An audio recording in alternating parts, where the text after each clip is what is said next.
Senator from New Jersey. Ask the quorum call be vitiated. The Senate is not in a quorum. Oh, okay. Thank you, Mr. President. I come to the floor to correct the record concerning statements the President reportedly made yesterday afternoon when he met with Senate Republicans. Apparently, in between his efforts to stiff hurricane victims in Puerto Rico and tear affordable health care away from millions of Americans, the President claimed that Democrats were holding up ambassadorial nominations in the Senate. Just weeks ago, we heard similar comments from the Senate Majority Leader, who claimed that General John Abizaid's nomination to be ambassador to Saudi Arabia was being held up. So let me be clear. No one wants to see the State Department vested with all the resources it needs to be effectively conducting American foreign policy, including qualified and capable staff more than I do.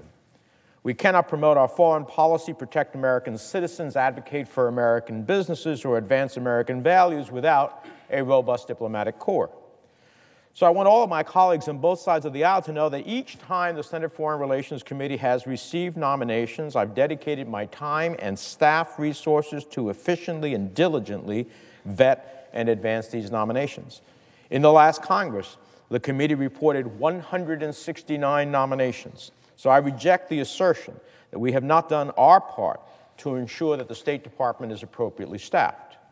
Now, let me speak to General Abizaid, because no one can honestly claim that the Foreign Relations Committee has been anything but extremely diligent and expeditious with this nomination. With my full support, General Abizaid appeared on the very first committee nomination hearing of this Congress, and I very much look forward to voting in favor of his nomination as soon as our chairman, our Republican chairman, exercises his prerogative and puts him before the committee for a vote. As with all nominees, the timing of his consideration by the full Senate is under the control of the Majority Leader. It's clear that President Trump has an inaccurate or dishonest view of the nomination situation in the Senate, and particularly on the Foreign Relations Committee. We cannot confirm diplomats that we do not have. All too often, the committee has received nominations late or not at all. The Trump administration took nearly 2 years before it even bothered to nominate General Abizaid, leaving a gaping hole in our diplomatic posture to Saudi Arabia and the region. To go nearly 2 years without putting forward a nominee is a failure of leadership, pure and simple. Saudi Arabia's actions over the past 2 years highlight the fact that we need an adult on the ground, which is why I wholeheartedly support General Abizaid and look forward to what I hope is his speedy confirmation. Sadly, Saudi Arabia is not an isolated example. It took even longer, more than 2 years, for the Trump administration to nominate a candidate to be U.S. ambassador to Turkey. Astonishingly enough, it was only this week that the president set up an ambassadorial nominee for Mexico. We are now 26 months into the 26 months into the Trump administration, and we still lack ambassadorial nominees to critical countries like Egypt, Pakistan, and our close ally, Jordan. So let's be clear. This is the president's reckless abdication of a constitutional responsibility essential to projecting American power abroad. When you don't nominate someone, President Trump has only himself to blame. Furthermore, there is unfortunately another severe problem that we cannot ignore with regard to the administration's nominees. When the Trump administration repeatedly fails to appropriately vet political nominations, Congress must exercise appropriate oversight. The president has nominated and renominated individuals with restraining orders for threats of violence, people who made material omissions, sometimes on a repeated basis in their nomination materials, people who tweeted and retweeted vile things about senators and their families, and who have engaged in incidents that should frankly mean they should never have been nominated. One nominee attacked my late colleague and good friend, Senator John McCain, claiming that John McCain, an American hero, was rolling out, quote, the welcome mat for ISIS on America's southern border. But unfortunately, we know that attacking McCain does not cross any red lines for this president. Another nominee has claimed with no evidence that the wife of Senator Cruz is part of a sinister cabal seeking to combine the governments of Canada, Mexico, and the United States.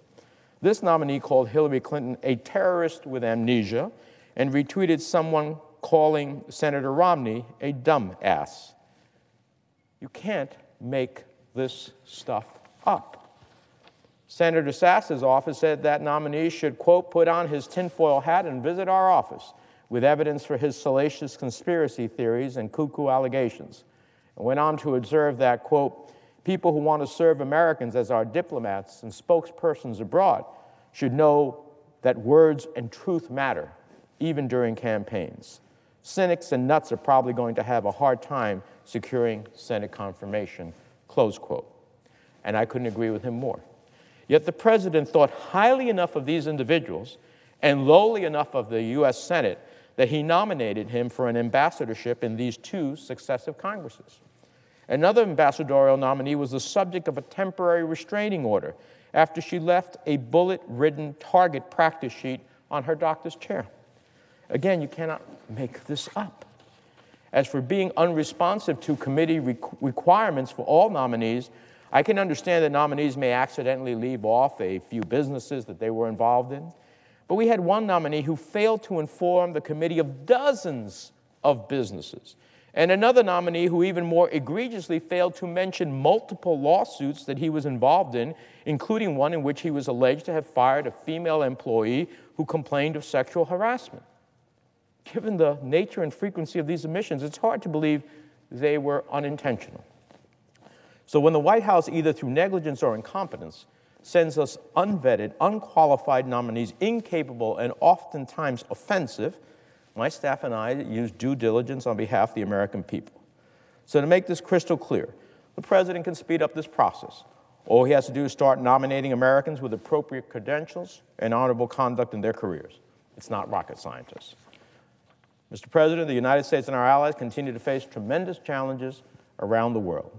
We must continue to lead on the international stage and work in collaboration with international partners to achieve our shared security goals.